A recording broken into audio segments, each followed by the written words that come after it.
Opa, tudo bem? Aqui é o professor Tiago Pereira. Seja bem-vindo ao nosso curso de prática previdenciária. E hoje eu vou falar para você sobre conceitos básicos do direito previdenciário para você ter condições de entender a matéria nos próximos módulos. A gente vai falar sobre o que você vai aprender nessa aula, né? No final dessa aula, o que você vai ser capaz de fazer? Você vai aprender o que é RMI, quais são os códigos de benefícios, as siglas que a gente utiliza no dia a dia, como DIB, DIP, a própria RMI que eu acabei de falar. Você vai aprender qual a diferença entre filiação e inscrição, quando isso ocorre, o que é segurado obrigatório, o que são segurados independentes, quem são os beneficiários da Previdência Social, enfim. E o objetivo com esse curso é te dar condições técnicas profissionais de você atuar no ramo previdenciário para concessão de benefícios, tá? E restabelecimento. Sendo esse hoje o grosso da advocacia previdenciária atualmente. Então, a porta de entrada para você atuar no direito previdenciário é benefícios. Não é nem custeio, que é um pouco complexo, nem revisões, nem advocacia previdenciária empresarial, nada disso. É benefício para você poder entender como funciona a Previdência Social, o sistema de seguridade social, e aí você, se familiarizando com a matéria, pode inclinar sua advocacia para outros ramos, como a advocacia empresarial, que eu falei, a revisional e a tributária. Conhecendo o básico do direito previdenciário, já é possível começar a distribuir suas primeiras ações. Então, o que a gente traz nesse curso para você é isso: condições técnicas profissionais para você começar a atuar no ramo da advocacia previdenciária. E como o nosso curso está pautado na prática, para que eu possa te explicar item a item de cada benefício e como redigir a sua petição requerendo a implementação ou restabelecimento desse benefício, é importante trazer alguns conceitos básicos do direito previdenciário e aprofundar tema a tema nas demais aulas de benefícios específicos. Por quê? Se você está falando de um benefício por incapacidade, você precisa provocar o perito para que ele te dê a DIB, a data de início a data de início da doença, tá? Que é da patologia. Então, você precisa explicitar isso na sua petição inicial, e para isso você precisa entender como funcionam os benefícios por incapacidade e quais são os seus conceitos básicos, quais são as siglas que a gente utiliza no dia a dia. Então, aqui, a data da doença, que é a DID, que é a data de início da doença, você vai provocar isso no perito, tá? Para que ele possa trazer isso para o laudo, e aí o juiz ter o termo ACO do pagamento do benefício, que é a DIB, a data de início do benefício. Então, eu vou trazer para você nessa aula as siglas, os códigos dos benefícios, a gente vai falar sobre custeio, alguns princípios sobre custeio, alguns princípios constitucionais previdenciários e como aplicá-los na prática, tá? Qual que é a posição do curso na matéria? Todas as vezes que você for ouvir de Previdência Social, você tem que gravar o artigo 94 da Constituição Federal, que ele traz a Previdência Social como sendo integrante da Seguridade Social, que é um conjunto integrado de ações de iniciativa dos poderes públicos e da sociedade destinados a assegurar os direitos relativos à saúde, previdência e assistência social. Veja que a sociedade ela participa em tudo aqui, tá? Desde a saúde, previdência e assistência social. Dentro da previdência, a sociedade ela participa com custeio, com a contribuição e também com representação nos órgãos que compõem a previdência social. E a Seguridade Social é sempre isso, você vai sempre gravar, compreende a saúde, previdência e assistência, que são direitos sociais. A Seguridade é um direito social. O que vamos estudar de um modo geral aqui no nosso curso é regime de previdência, regime geral de previdência social, que está dentro da Previdência Social como regime geral, como regime próprio e regime complementar. Mas o que a gente vai estudar aqui em específico são benefícios do regime geral de Previdência Social, que é o grosso hoje da advocacia previdenciária, que é o que é mais procurado hoje nos escritórios de advocacia, tá? Conceitos básicos ainda. A Previdência Social é composta de regimes principais, que é a Previdência Social dos congressistas, isso aqui não é matéria para a gente estudar, o regime geral de previdência social, que é o que eu coloquei aqui em negrito, que é o que a gente vai estudar, e o regime previdenciário próprio dos servidores civis e militares, tá? E regimes complementares de participação facultativa, público e privado, que são os fechados e os abertos. Então, o que a gente vai estudar aqui? Regime geral de previdência social, segurado comum, segurado obrigatório, facultativo, contribuinte individual, segurado especial, enfim. Regime próprio dos servidores civis e militares é outra ciência, é outro sistema, e cada um deles tem o seu estatuto, tem o seu regime. E os princípios são sempre os mesmos: contributividade, o equilíbrio atuarial, enfim. Mas o que a gente vai estudar em específico aqui é o regime geral de previdência social. Os regimes complementares, aquele de previdência privada. pode ser e a participação é facultativa, porque no os regimes principais, a participação ela é obrigatória. E nos regimes complementares, participação facultativa. Ou seja, pode ser público, aberto a todos, é o que os bancos, por exemplo, abrem hoje para os seus correntistas pagarem uma previdência privada, ou privado, que pode ser fechado e aberto. Por exemplo, a 3M, ela tem o seu fundo de pensão lá e o seu regime privado, né, complementar privado, e é fechado somente para quem atua, para quem trabalha para a 3M. E aí tem os abertos, que as empresas abrem para qualquer outros quiserem fazer a sua filiação facultativa. Fechados são fundos de pensões e abertos oferecidos pelas instituições financeiras, como eu falei, os bancos que abrem para você quiser fazer uma previdência complementar e entrar no regime de participação facultativa. A Previdência Social, ela tem um regime previdenciário e o regime geral de previdência social, que é composta de serviços, tá, aos segurados e dependentes, serviços sociais, habilitação e reabilitação, e os benefícios. Então, a Previdência Social, o regime geral de previdência social, ele presta duas coisas: benefícios e serviços. Benefícios e serviços. Os serviços devidos aos segurados e dependentes, são serviços sociais previstos lá no artigo 88 da Lei 8.213 de 91, e a habilitação e a reabilitação do artigo 89 da Lei 8.213 de 91 também. Tá? Mas o que a gente vai estudar aqui, Thiago? Benefícios, que são pagos aos dependentes e aos segurados, está previsto lá no artigo 18 da Lei 8.213 de 91, com o artigo 25 do Decreto 3.048 e no artigo 201 e seguintes da Constituição Federal, que trata das contingências, dos riscos sociais. Tá bom? Então, dentro da matéria aqui, a gente está falando de Seguridade Social, regime previdenciário, regime geral de previdência social. Em vez de ser, a gente não vai falar de serviço, mas vai falar de benefícios, tá? Que é o que o regime geral de previdência social concede hoje aos seus segurados dependentes. Então, grave bem, depois você anota aí, você vai baixar o slide, grave bem a posição da matéria, do curso dentro da matéria. E a legislação básica de aplicação, que eu chamo de LBA aqui, é esse rol que eu trouxe aqui para vocês, que é a Constituição Federal, do artigo 104 ao 204, da Lei de Custeio, 8.212, da Lei de Benefícios, que é a Lei 8.213, o decreto, que é o Regulamento da Previdência Social, decreto 3.048 de 98, a Lei 9.876 de 99, que instituiu o fator previdenciário, a Lei Complementar 142.13, que é as regras de aposentadoria de pessoas com deficiência, a Lei 8.742 de 93, que é a Lei do LOAS, a Instrução Normativa 77 do INSS, você pode anotar aí a Instrução Normativa 80 também, a 45, quer dizer, a IN 45 também, e o Manual de Perícia Médica do INSS, beleza? Então, essa é a legislação básica de aplicação que você vai utilizar para atuar na lei, no regime de benefícios da Previdência Social. Então, o que é Previdência Social? É o sistema pelo qual, mediante a Previdência Social, né? É o sistema pelo qual, mediante contribuição, as pessoas vinculadas a algum tipo de atividade laborativa e seus dependentes ficam resguardadas quanto aos eventos de infortunística, que é os riscos da morte, a invalidez, idade avançada, doença, acidente de trabalho, desemprego involuntário, ou outros que a lei considera que exijam um amparo financeiro do indivíduo, como a maternidade, a prole, a reclusão, que é o segurado preso, mediante prestações pecuniárias, que é os benefícios previdenciários, ou serviços, que é aqueles de reabilitação profissional, ou os que estão previstos no artigo 88 da Lei 8.213. Quem traz esse conceito de previdência social é o juiz federal João Batista Lazari, no Manual de Direito Previdenciário, página 55. Então, tem aqui a referência. Se você quiser depois comprar esse livro, eu vou trazer algumas bibliografias para vocês depois lá no grupo do WhatsApp.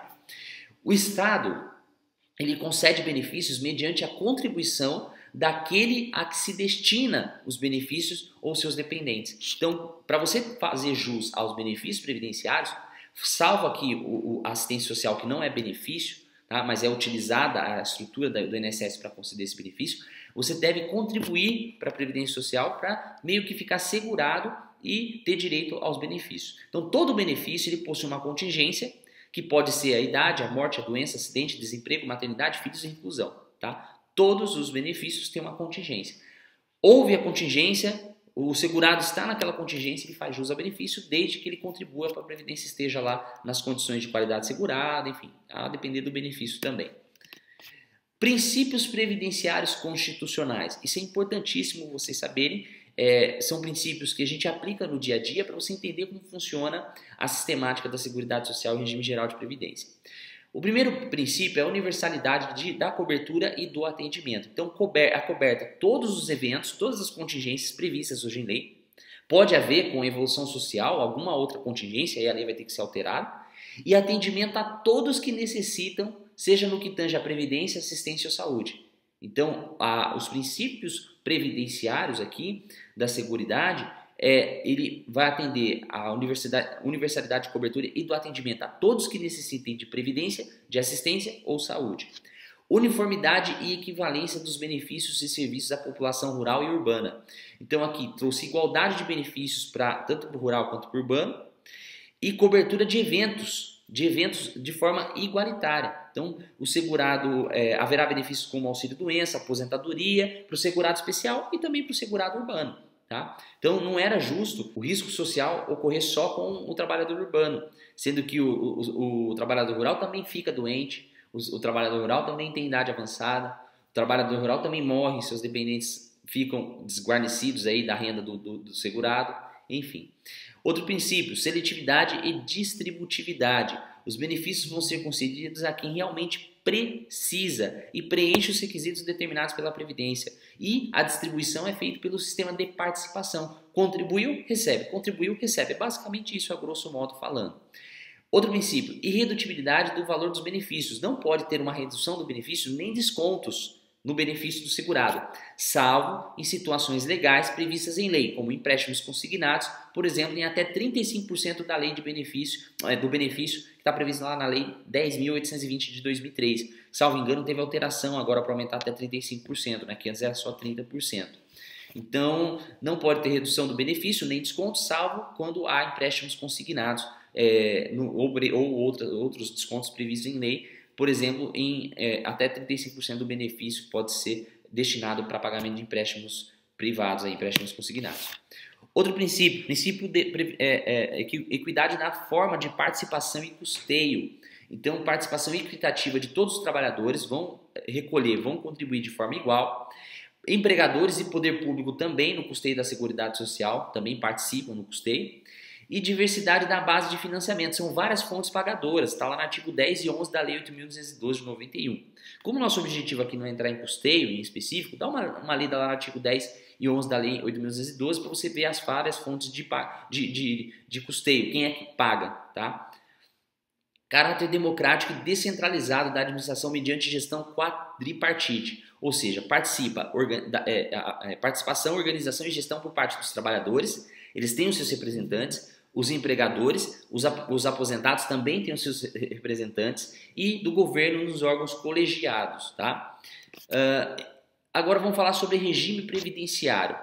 Aquele que mediante normas disciplinadoras da relação jurídico-previdenciária. Então o regime previdenciário é aquele que, mediante normas que disciplinam essa relação, uma coletividade de indivíduos que têm vinculação entre si em virtude da relação de trabalho ou categoria profissional que está submetido àquela categoria, garantindo a esta coletividade, no mínimo, os benefícios essencialmente observados em todo o sistema de seguro social, aposentadoria e pensão por falecimento do segurado. Então, todas as contingências são devidas a esses segurados, a esses trabalhadores, que, por meio da atividade remunerada, são obrigatoriamente inscritos, filiados ao regime geral, e podem exigir depois da Previdência, do regime geral, um benefício.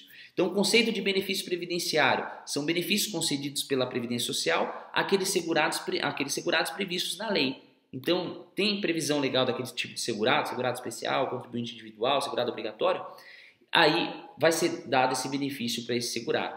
E cada benefício ele possui uma destinação ao segurado que preenche os seus requisitos. Tá? Então, preencher os requisitos de incapacidade de forma parcial ou total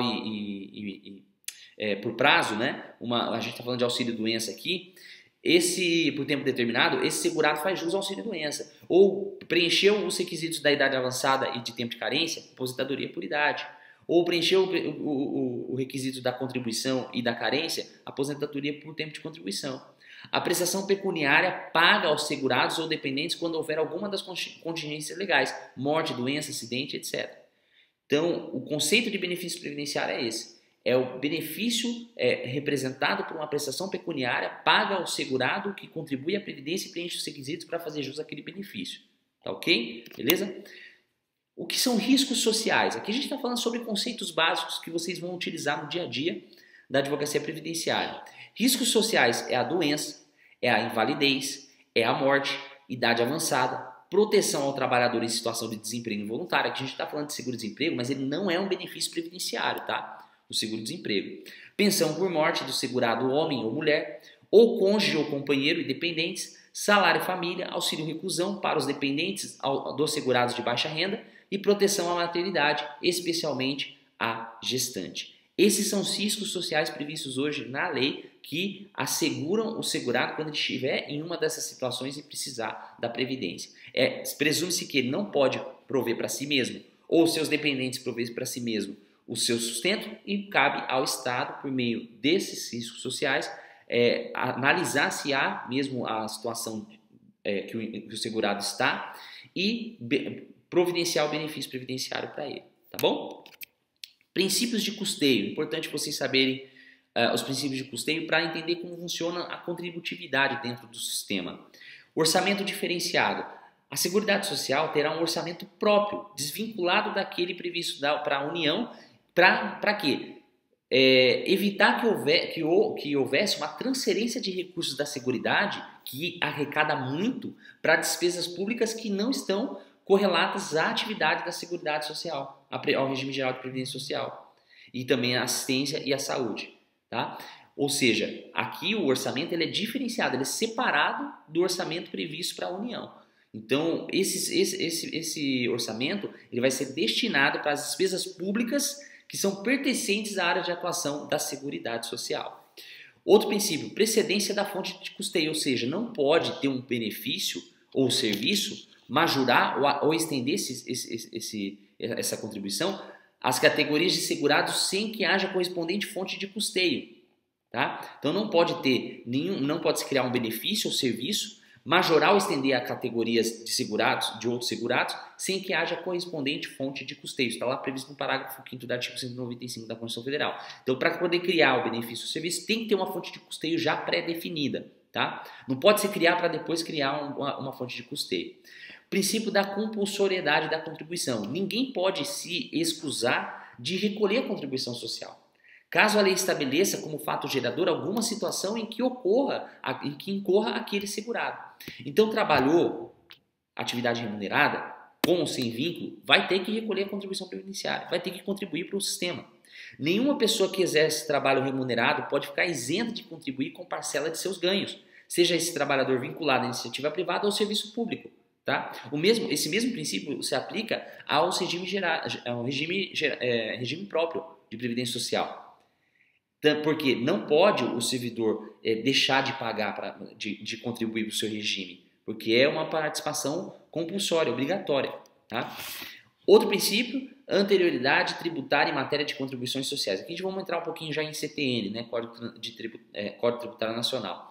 As contribuições, quando criadas ou majoradas, só podem ser exigidas após um prazo de vacatio legis, a exemplo do que acontece com os tributos em geral. Tá?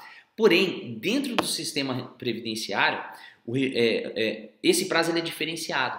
No caso das contribuições de que trata o artigo 194 da Constituição Federal, que vertem para o próprio regime e custeiam também as políticas de saúde e assistência, o prazo a ser obedecido é de 90 dias após a vigência da lei. Ou seja, começa a ser compulsório o pagamento a partir de 90 dias, a partir de 90 dias após a publicação daquela lei. Após a vigência da lei, quer dizer. Então, tem 90 dias aí de vacatio legis, então a lei passou a ter vigência, mas tem 90 dias de vacatio legis para que seja obrigatório a contribuição daquela contribuição que foi instituída ou majorada. Se for para reduzir ou isentar a contribuição, aí já é diferente, passa a valer a partir da vigência da lei, da data da sua publicação, tá ok?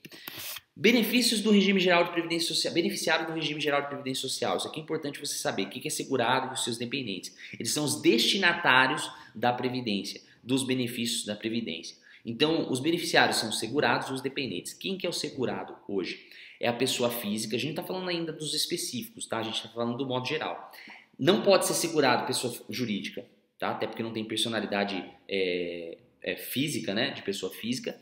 Então, segurado a pessoa física que exerce atividade remunerada, efetiva ou eventual. Pode ser também o trabalhador eventual ou trabalhador temporário, de natureza urbana ou rural, com ou sem vínculo de emprego ou contribui facultativamente para o regime, que é o segurado facultativo. Então, se ele prestou serviço de forma efetiva ou eventual, de forma de natureza urbana ou rural, com ou sem vínculo de emprego, esse é o segurado do regime geral de previdência social, que vai ser destinatário dos benefícios e serviços.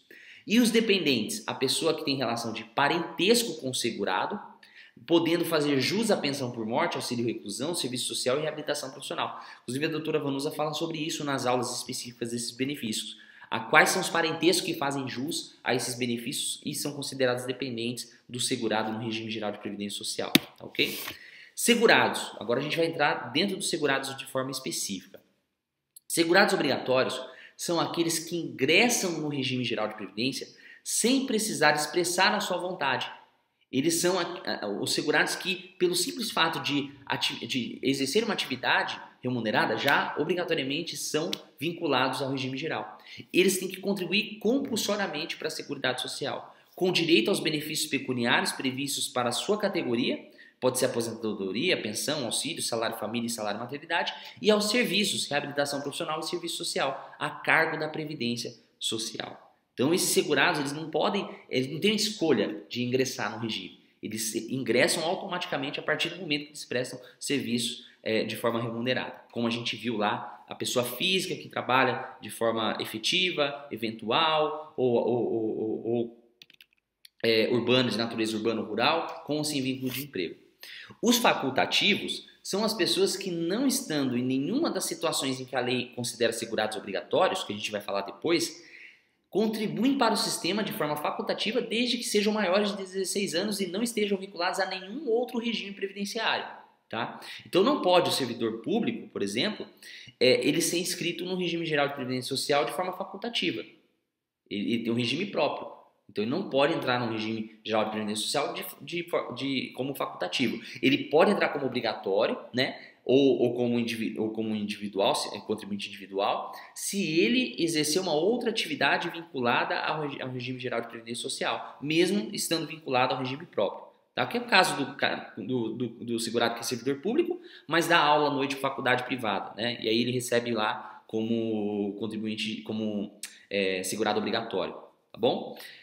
Outra observação aqui, pode o trabalhador que presta serviços no exterior, que é uma das dúvidas maiores aí dos colegas, ser segurado obrigatório do regime geral de previdência social desde que a contratação tenha ocorrido aqui no Brasil ou esteja prevista essa situação em tratados ou acordos internacionais entre o Brasil e o outro país que esse segurado foi trabalhar. E aí ele vai ser considerado como segurado obrigatório do RGPS. São segurados obrigatórios, está previsto lá na Lei 8.212, que é a Lei de Custeio, no artigo 12, tá? Empregado urbano, CLT ou rural, que pode ser CLT ou até mesmo aquele de grupo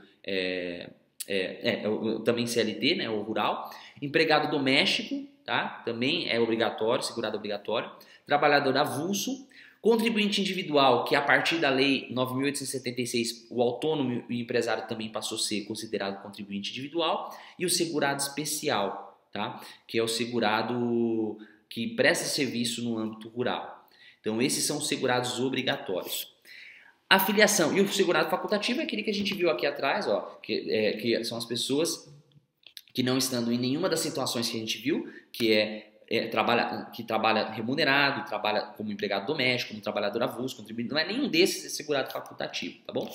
Filiação. Qual que é a diferença entre filiação e inscrição? Filiação é o vínculo jurídico que se estabelece entre pessoas que contribuem como segurados para a Previdência Social. Então, houve uma relação de um vínculo jurídico entre o segurado e ao regime geral. E qual que é essa relação, Thiago? É a prestação de serviço. É a prestação de serviço remunerado, com ou sem vínculo, por pessoa física. Aí nasce a relação jurídica previdenciária entre o regime geral e o segurado. É o vínculo jurídico que vai nascer entre eles. E qual que é o vínculo jurídico aqui? Na relação jurídico-tributária, quando a gente fala de contribuição, que vai ter o quê? A obrigação do segurado contribuir e a obrigação do INSS conceder o benefício, assegurar os benefícios para esse segurado, correto? Então, a filiação ela vai nascer a partir desse momento que o segurado presta serviços remunerados de forma automática. E aí ele entra no sistema. E na relação jurídica tributária, o polo ativo da contribuição é o INSS, que possui o direito de cobrar as contribuições do segurado. E o polo passivo é o segurado, quando ocorre o fato gerador, que é o exercício da atividade remunerada. E aí nasce esse vínculo e aí ocorre a filiação. Então trabalhou, automaticamente já está afiliado ao regime geral. Trabalhou na iniciativa privada, está afiliado ao regime geral. Trabalhou como servidor público, está afiliado ao regime próprio. Essa filiação ela ocorre de forma automática. Não há aqui uma faculdade do segurado de se filiar ou não. Tá ok? Ela é automática. Na relação jurídico-previdenciária, o polo ativo é o segurado que possui o direito de exigir do INSS a concessão dos benefícios caso ele preencha os requisitos. Então você veja aqui, são duas relações que tem, uma jurídico-tributária e jurídico-previdenciária. Jurídico-tributária, polo ativo INSS, polo passivo segurado. E na relação jurídico-previdenciária, o polo ativo é o INSS, é o segurado, e o polo passivo é o INSS, que deve conceder o benefício. Então a filiação ela decorre automaticamente do exercício de atividade remunerada para os segurados obrigatórios, tá? Sendo a inscrição formalizada com o pagamento da primeira contribuição para o segurado facultativo. Então, no segurado obrigatório, prestou serviço, já tem a filiação. O segurado facultativo não há filiação, ele tem que ser feito o pagamento da primeira contribuição para haver a inscrição dele como segurado facultativo no regime. Tá?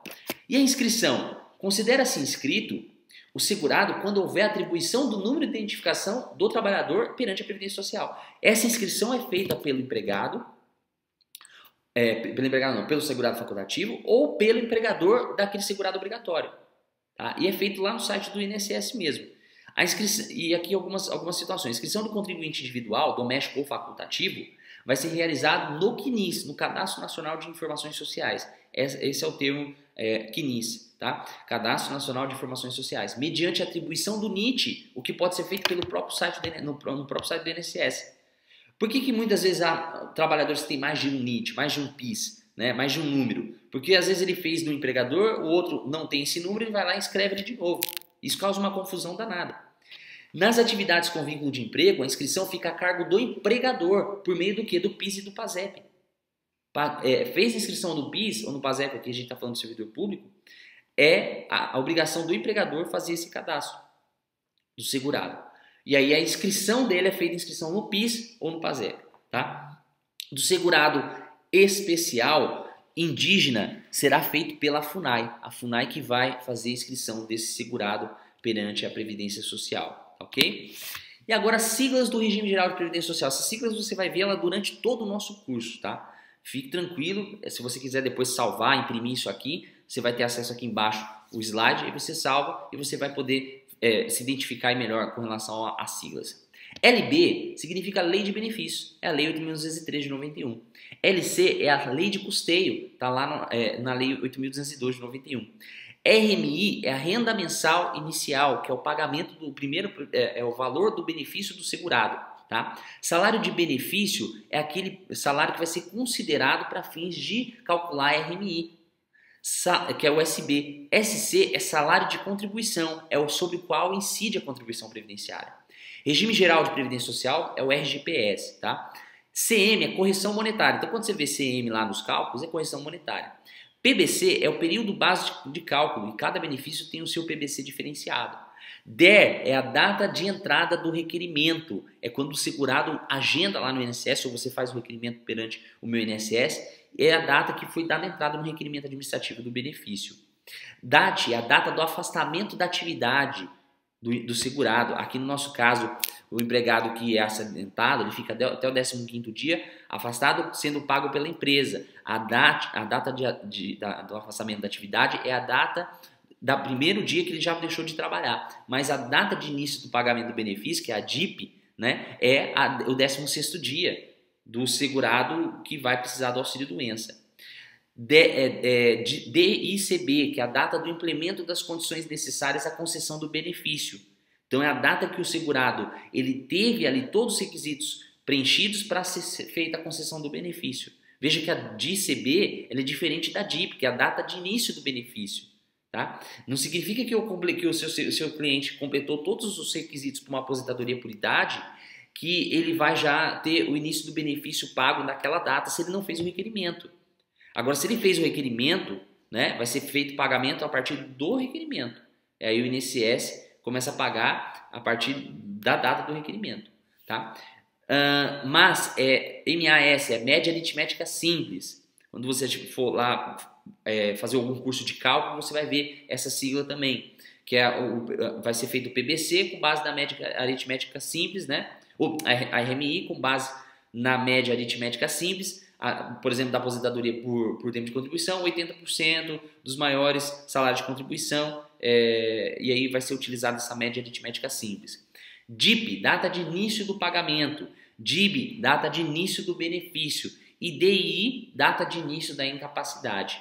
Tá? Esse DI é importante você pedir ele num benefício de auxílio-doença para que o perito avalie a data de início da incapacidade para fins de início do pagamento do benefício. Tá? Porque houve incapacidade, concluiu a data de início da incapacidade, vai ter a data de início do benefício, do pagamento do benefício. Tá ok?